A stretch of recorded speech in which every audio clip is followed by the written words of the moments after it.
Sewalong on Butterick 5456. This is a Maggie London pattern. It's cute, it's been around for a while, and for summer dressing, it's a lot of fun, and it's super easy. There's no buttons, there's no zipper. So if you are a advanced beginner, this is a perfect dress for you. So we're going to cover a couple of things in this video, and I need to look at my list so I don't forget anything. We're going to add a hemband, so we're going to cover putting on a hemband. A keyhole opening. So this dress has this cute little opening in the back with some ties, and that's how you get in and out of the dress instead of a zipper. So we're going to cover the ties and the keyhole opening. The bodice is completely lined, which is lovely because it makes all your finishes around the neckline and the sleeves perfect. Absolutely perfect. So we're going to do that. We're going to gather the skirt, so there's a little bit of gathering going on in this bottom piece here, right here. It's hard to see in the picture, but we're going to do the gathering, and then there's elastic casing that goes inside of that. So we have some gorgeous fabric from Minerva, and we have the Butterick 5456, and we're going to get going. All right, we have our pieces cut out. We've decided we're doing a play, right? We're doing stripes and solids, but you could do a print and a solid, which would be really cute, or two prints if you had like a small ditzy print and then a huge print, or stripes and florals are really popular, so that's something that you can certainly try. So we're going to start with our dress, and we are making the one with the contrast in it. So we have a contrasting band, a contrasting top. We're going to start with piece one, which is these ties. We have two of them. I cut mine because they're stripes.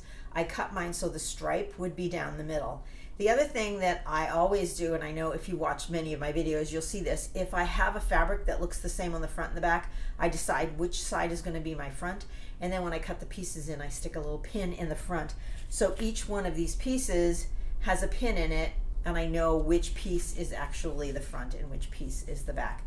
So to make these ties, we're going to sew them right sides together. Right? So we're gonna, it's easier if you iron them, and you can actually put them on your ironing board and just stick a little pin in them and then press it. So if you have these glass head pins, you can absolutely do that. But this is my right side, so I'm going to fold the right side in, and I'm going to stitch across, and I'm going to stitch off. Stitch across one end and then stitch all the way down. So there's an opening here, and then we're going to turn them into straps. So they're like great big Rolo straps. Because I did this on the stripe, I am more concerned about this line getting pressed correctly, right? So I'm going to go with that and make sure that that is pressed correctly. So I'm going to sew them across one side all the way down the long side, and then I'm going to turn them inside right. Step number one. Okay, we are back.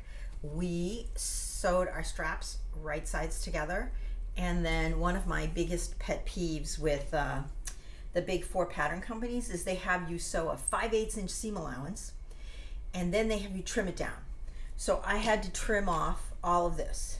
Now that doesn't look like a lot, but if you take this and multiply it by, say, even 1,000 dresses, people make these straps 1,000 times, this times 1,000 is going to be a bag full of scraps. We don't need the trash. We don't need the extra. We don't need the stuff going into our landfills. Just make the pattern piece the size you want it. Big issue. In the workroom, they would never, ever do that. That translates into money. It's profit lost. So I will trim this. I'm going to make this pattern again, I suspect, because I really like it. And I will trim the pattern piece down from 5/8 of an inch seam allowance to 1/4 of an inch seam allowance, and then I won't be wasting fabric. But it's easy enough for them to do. They just don't think about it. So enough of my soapbox, okay? So here is our strap sewn together, right sides together, and then we are going to turn it into a strap. So we're going to take it and turn it around. Do the best you can with the corners. That they're lumpy because it's not constructed the way you would make a strap if you did it like a folding strap, but since it's a little wide, which I think is a little funny, we'll see how that works, you need to turn it. So once you've done that, we are going to put it on pattern piece 2. We're going to attach it now so it's ready when we do our seams and it get this raw edge that we have left open gets enclosed in our seams. So I'm going to send you down to the table and we'll get started putting this piece together. All right, here's pattern piece 2, which is the back. of the bodice, and I have 2 of these, and also I have 2 of my lining pieces. And for this particular pattern I used a kind of a soft slippery lining, because I didn't have enough of this green linen to do that, but also because this is very bouncy, right? That's one of the aspects of linen. It tends to be a little bouncy, and we like that about it, but I don't want it 2 layers of bouncy together. It will just won't be pretty. So, and you like your lining slippery, so we have lining. I will pop that in to the list anyway. All the fabrics, look, all of the information that you need will be in a link that's attached to this video. So there'll be a write-up with all the fabrics and anything else that you need to get this dress made. So what we're gonna do, I have just pin marked where that large dot is on my fabric, and I'm going to, we have 2 of them, right? I need to pin mark the other side. So it's going to go into the center of this keyhole, right? This is the keyhole. This is the neckline. This is the armhole. You can see on the pattern, right? Okay, so this is the back neck. This is the keyhole, and this is the armhole, and this is the side seam here.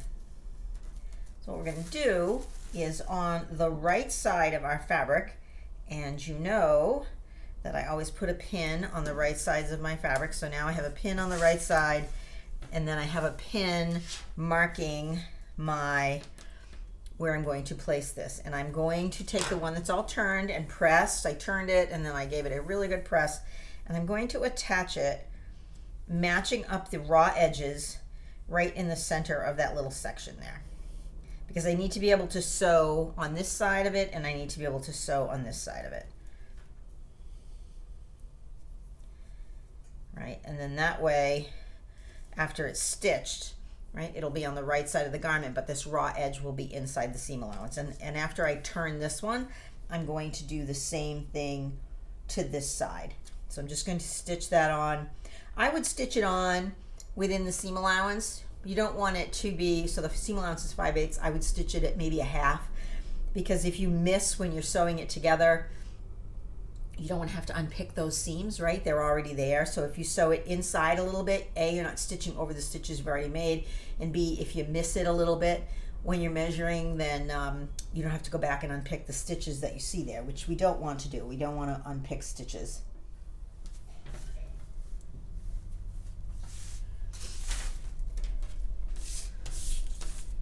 All right, here we are. We have our 2 back pieces. These holes, these cutouts look very similar, so just be aware and be careful. So I have sewn my straps to either side of this centerpiece. You can see how this is going to form that keyhole, right? And I sewed them to the right side of the garment because they're going to get trapped inside this seam once we sew it. And then I sewed this center back seam here. All right, so the next step in our instructions is to sew the side seam. So we're going to take piece 3.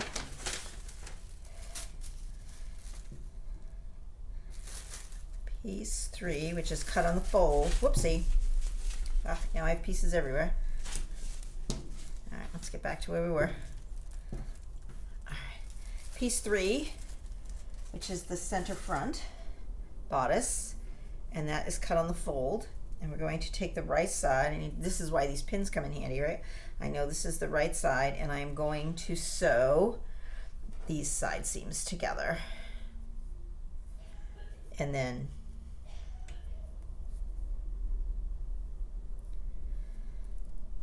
I'm going to sew these little side seams together and then serge them.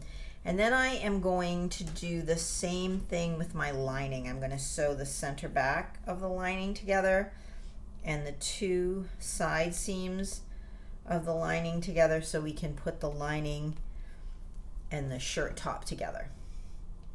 So side seams, and then lining, back seam, and side seams. There we go. My bodice fashion fabric is sewed together at the sides and at the center back, so the shoulders are open.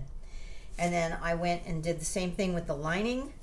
Now I press the side seams on the fashion fabric to the back, and then I press the side seams on the lining to the front, because when I put them together, I want to butt the seams. There isn't as much as thick of a seam there if you push them both to the back the way the pattern says. So press one to the front and one to the back, and then same with the center back seam, press one to the left and press one to the right. Now we're going to sew our lining to our bodice, and we're going to actually line this whole thing. And once you do this technique, you will love it. Hate's a strong word. I severely dislike facings because they pop out, and no matter what you do, unless you stitch them down, and then if you top stitch a garment, it really looks homemade unless it's done perfectly. So I prefer to line my bodice than either do a binding or line my bodice. You also want to fold in 5/8 of an inch, which is your seam allowance, on your lining. You want to fold the right side to the wrong side, because what happens is you need to leave the shoulders open. So because we're going to stitch the neckline, stitch the armholes, and stitch that keyhole in the back, and we need to be able to turn it around. If we stitched across the shoulders, there would be no way to get it to the right side. Does that make sense?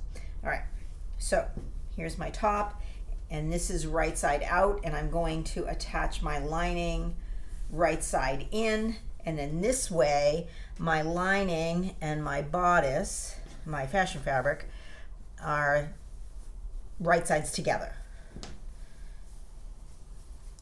All right, this is a lot of like unsewn pieces here, so I'm going to pick it up by the bottom and kind of shake it out a little bit.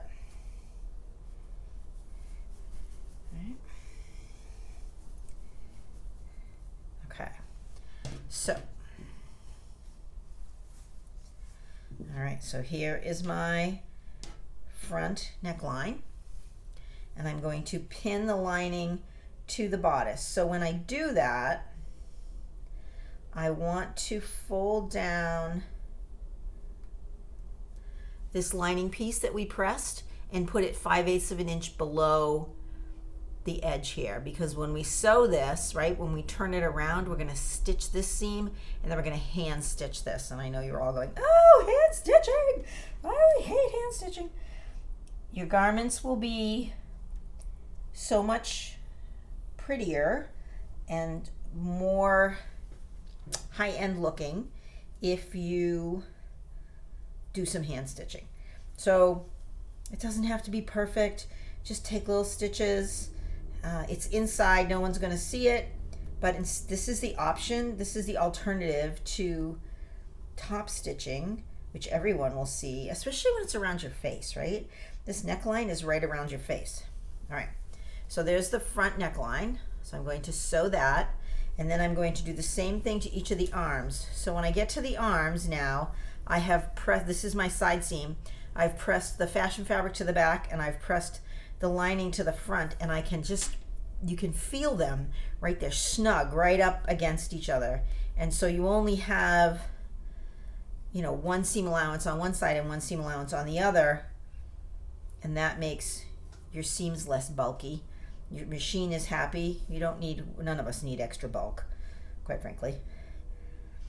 All right, and then I'm going to do the same thing on this side with my edging, right?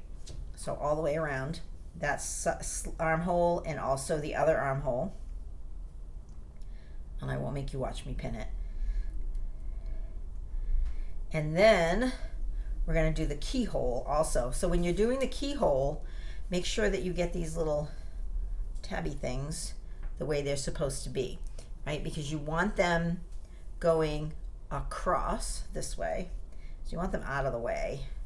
You don't want to get them hooked in to your sewing, so just kind of pin them so they're out of the way. So there's my keyhole. This is my shoulder. Turn it this way so you can see it. So this is the shoulder, this is the neck edge, and this is the keyhole.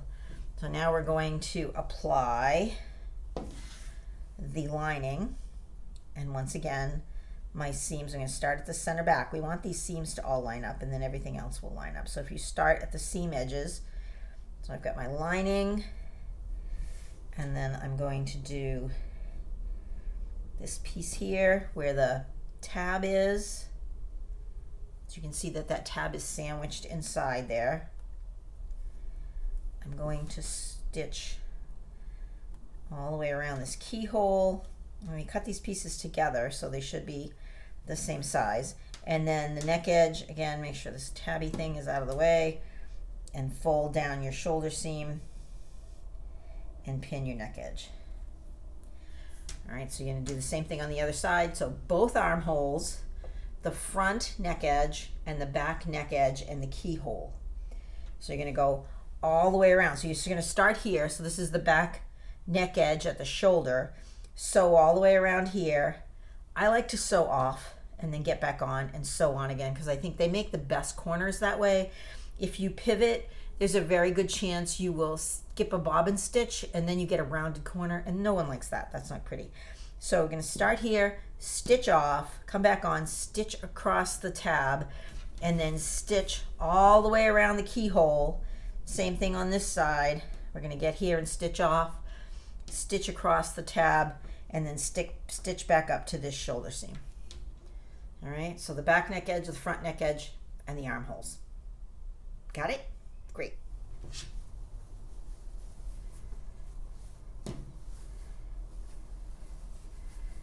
Looks like a jumble of fabric, right? So now I have sewn all of my armholes, neck edges, keyhole seams, and we're going to do a couple of things. We are going to turn this, before you serge it or double stitch it, check to make sure your stitches are okay. There's a lot of curves here. You want to make sure you're happy with the curves. You also want to make sure that you haven't like made any little gathers or anything in the back. The next thing they want you to do is trim it. I serged mine, so don't need to trim it. And once again, we're trimming stuff when we should just make it a smaller seam allowance, right? They also want you to turn it, press it, and then do an edge stitching. An understitching, excuse me. They want you to do an understitching. So we're going to talk a little bit about that. They don't talk about clipping, and the double row of stitching or the serging will help some of the structure of the garment. And I don't like clipping into a garment, but when you have a curve like this, armhole here, right? When you have a curve like this and you don't clip it, you can't turn it because the fabric has nowhere to go. You can't get a really pretty turn because the fabric's all bunching up in there. It needs a little relief. So just where it's really curvy, I'm going to cut to my stitches, but not through them. Yeah, every couple of inches or so, 1.5 inches, every couple of inches.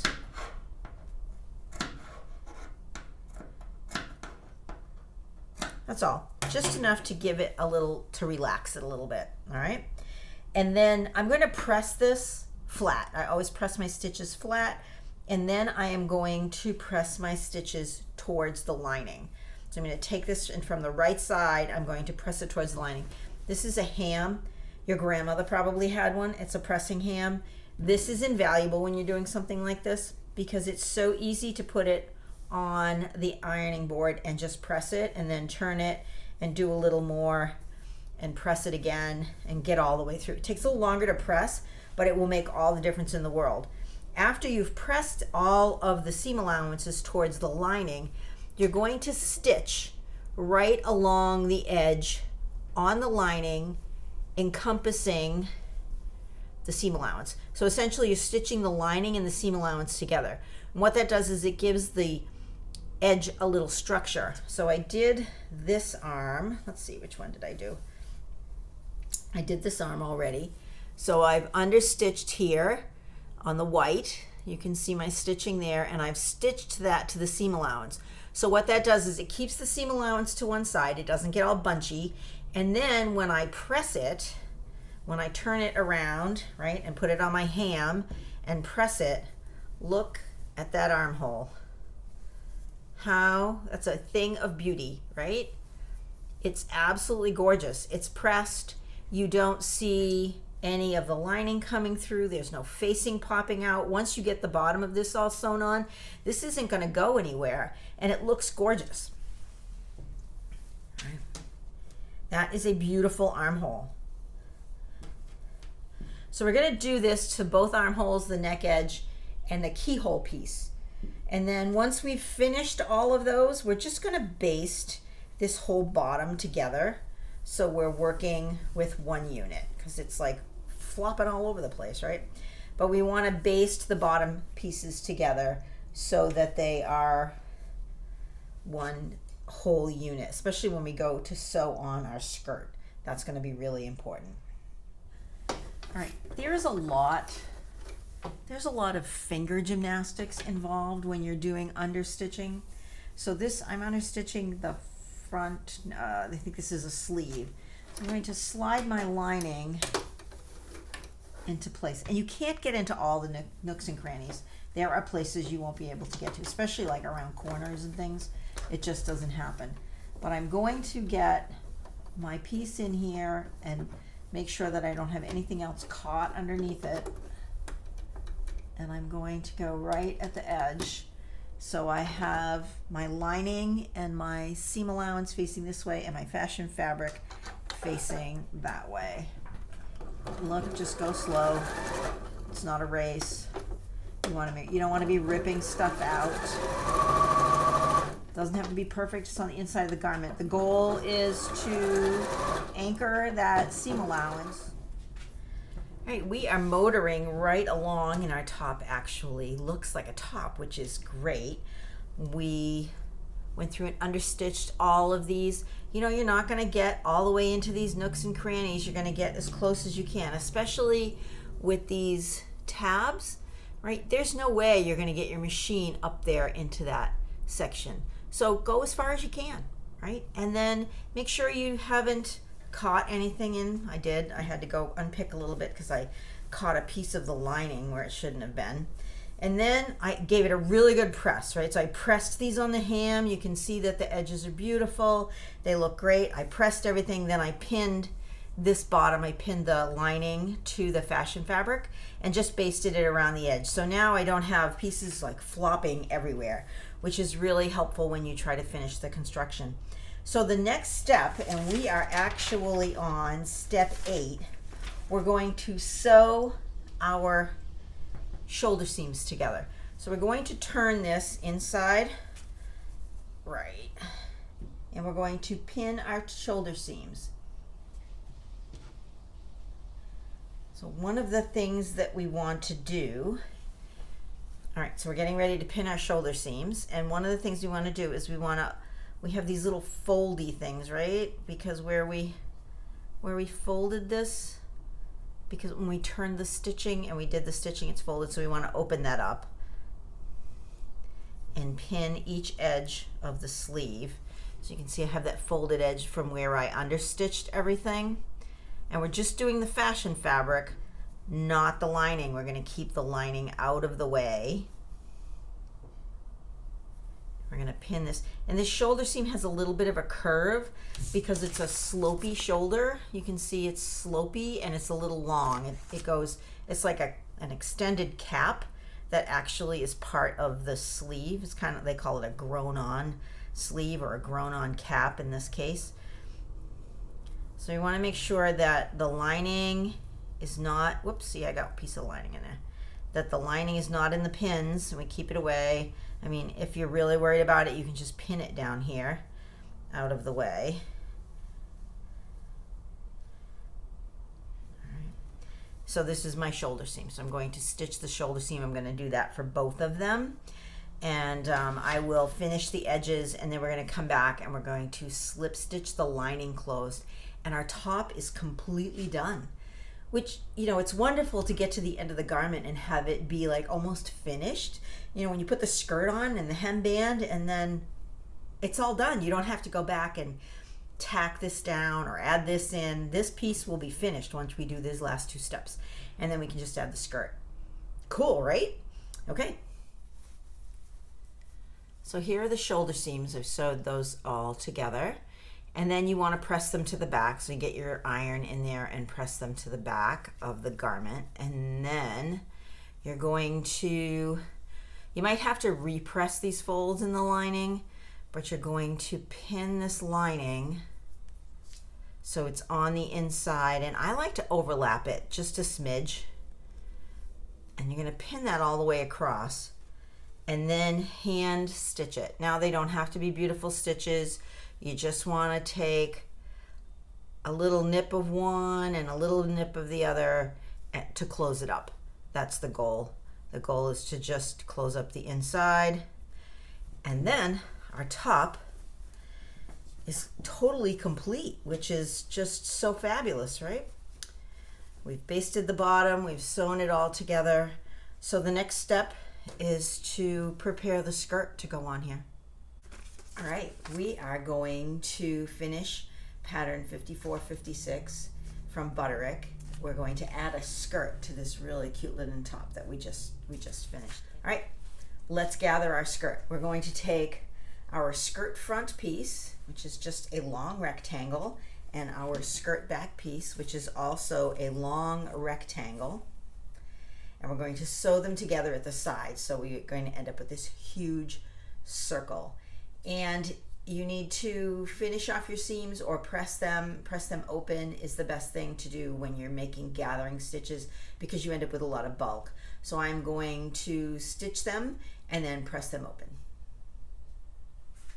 So you can see I just created a big rectangle. It's the same width at the top as it is at the bottom. So essentially it's two pieces and it's a big rectangle, and I sewed them together. So now I'm going to go and I'm going to put in 2 rows of basting stitch, which is the largest stitch on your machine. It's a number 5 on my machine. Your machine might go up to a 6. It might only go to a 4. You want to make it the largest you can. If it isn't very big, then you can baste it by hand. But we have a 5/8 inch seam allowance on this garment, so I want to sew either side of where that seam allowance is going to be. So I'm going to run a basting stitch 3/8 of an inch from the raw edge, and then 7/8 of an inch from the raw edge. And I'm going to leave long tails, because what I'm going to eventually do is pull it. If you find that this is too big, and often something this size, I'll baste a set of stitches on one side and then baste a second set of stitches on the other side. So then I'm not like gathering stitches all the way around. So we'll be back with our garment basted, and then we're going to gather it. All right, here is my basting. I've done 2 rows of basting, and then I stopped at the seam allowance.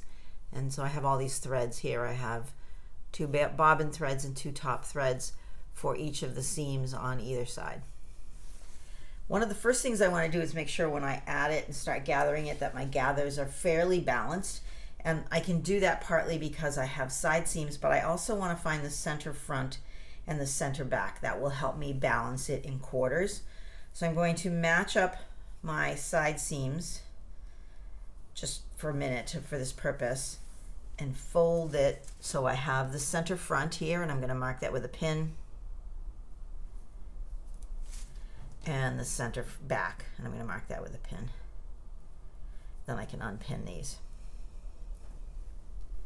So now I know I have my center front and my center back, and in this case the front and the back are the same size. Now here's the top that I'm working with, and I have a center back seam, so I don't have to worry about marking that, but I do want to find the center front. So again, I'm going to match up my side seams and then put a pin in the center front. So now I have quadrants that I can use to match up my garments gathering. So that makes it super easy. We're going to put the right sides together, and we're going to match up the center backs, the center fronts, and the side seams. Now my basting is on the side seams. So once I start pulling, I'm going to lose these references, these center fronts, so that's why I want to pin them now. So I'm going to take a thread from the top row of stitching and a thread from the bottom row of stitching, and I'm just going to tug on it. I'm going to tug on it. This is why you want long threads. As I kind of slide my fingers across the fabric. So this moves the gathers along. Now I have to look and see how much gathering I have. If I match up my side seams here from my top and my skirt, and I line those up, I can see that I still need to gather this quite a bit more. So I'm going to go back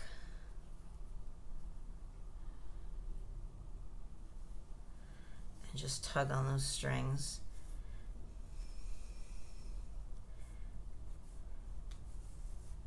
Until they fit, the pieces fit. Now they fit. Now I just want to make sure that my gathers are a little balanced here. So I'm happy with the way that they look. Pin it down.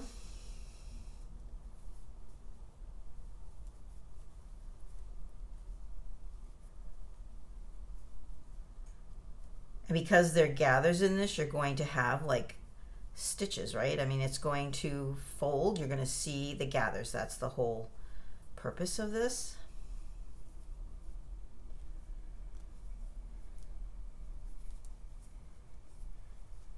And I will finish the rest of the quadrants, and then I'm going to baste it just because, and see, I have a little bit left there, so I'm just going to give this a tug. And I will baste it together because I want to make sure that I'm happy with the way it looks before I stitch it. So you can baste it and then open it up, take a look, make sure you're happy, and then stitch it. And that is so simple, right? That is the easiest way to make a gathered garment, a gathered skirt, a gathered piece of the dress, a gathered sleeve, a gathered neckline. It's all the same method. You do it all the same way. So I'm going to go finish this up, and when I come back, my skirt and my top will be sewn together. Right, I pinned and basted, machine basted this all the way around, and what I want to do, and you can, I'm not an advocate of sewing over pins, but when you're basting, it's pretty safe. You might lose one, you might bend one if the needle hits, and every now and then you're going to break a needle. So it's up to you, but since there's a lot of pins in this, it's just faster to baste over them and then take them out afterwards.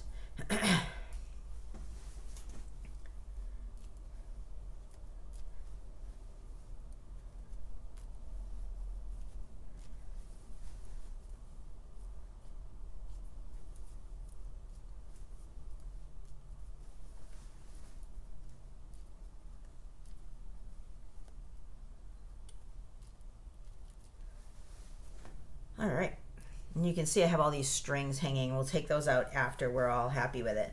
So I'm going to turn it the right way out, and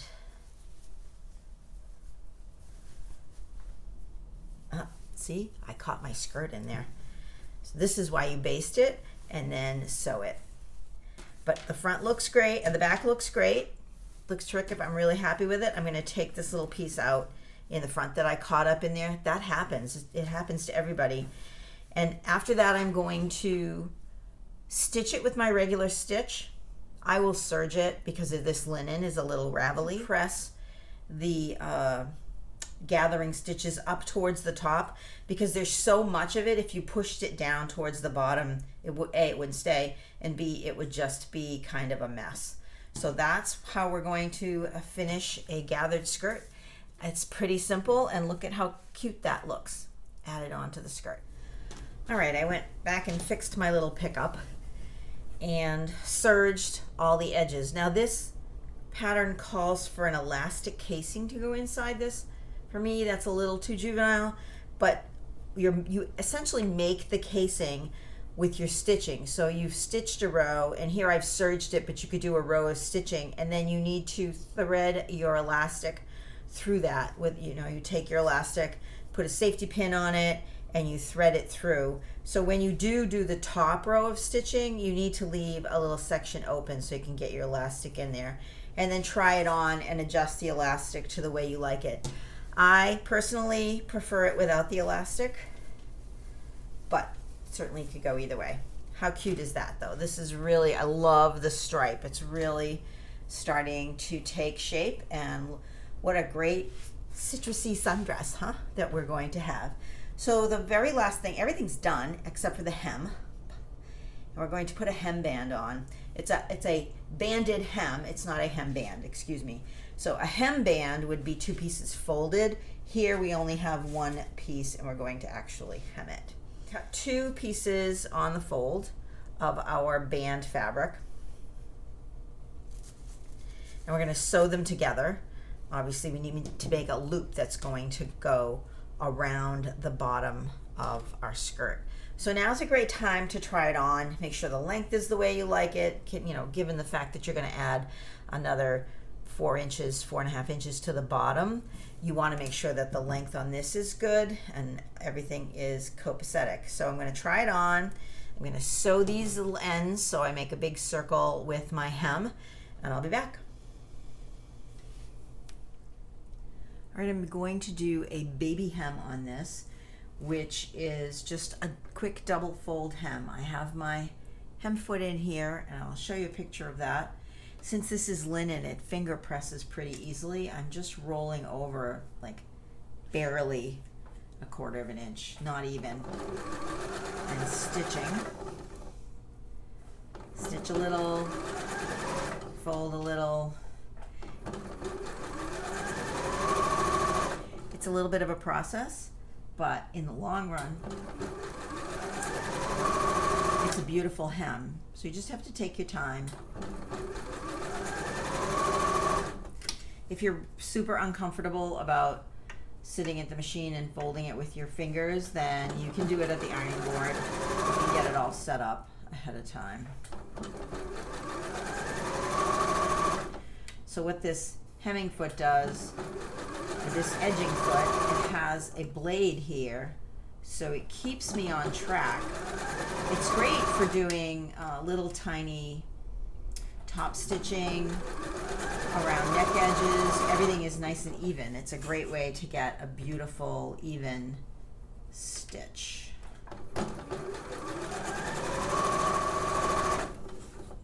So if you were doing a prom dress or a mother of the bride dress, some fancy dress, or something that it was too hard to turn on the machine as you're going, you can turn it up and stitch way down here, and you have this leftover. After you've stitched all the way around, you can cut this leftover off, and then you can just spin that baby hem because it's already structured with the stitches in it, and that's how you get a beautiful rolled hem on a sheer or a chiffon or something along those lines.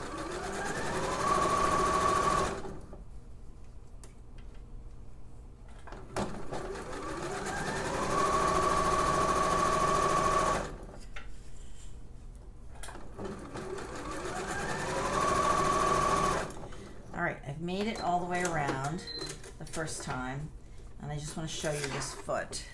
So this foot, you see it has a blade there. You can see this blade right here, and that, as it moves along, the fabric runs along that blade, and that's what helps keep it in line. And I have a video on sewing baby hems, and I'll add that to the links in the bottom for sure. Now you've got this hemmed all the way around once, right? And you can see what a beautiful job that does right near the edge, right? And now I'm just going to roll this again so I have a finished hem. All right, so I'm just going to go around it a second time. Same process.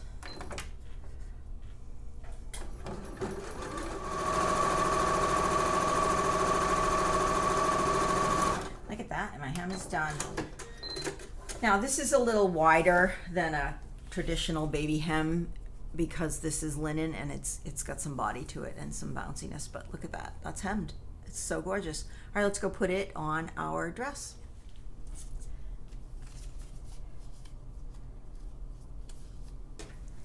All right, here's the hem of our dress, our cute little summer dress, and here is our hemband. So this is the finished edge. So I want to apply the raw edge to my dress. So I'm going to slide this over.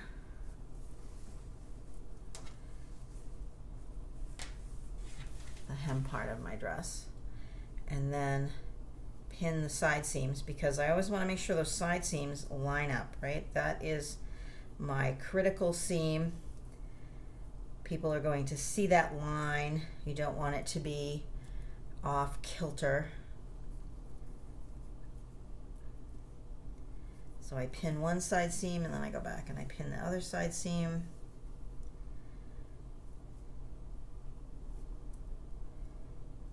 And then if we cut everything correctly, they should fit together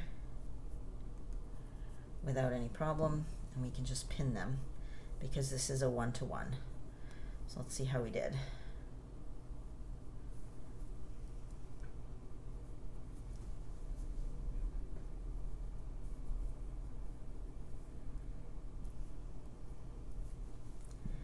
It's pretty good. I'm happy with that. Let's go around the back, pin that up.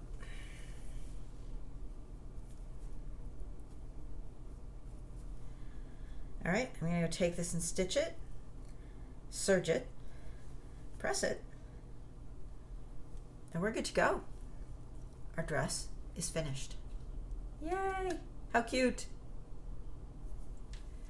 All right, we are done. We have finished Butterick 5456, this cute little linen dress with matching linen from Minerva.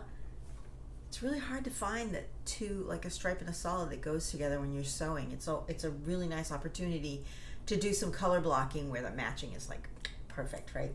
It gives it a very designer look because that's usually where you find these designer type fabrics. So we have this really cute stripe and the top in this really citrusy lime.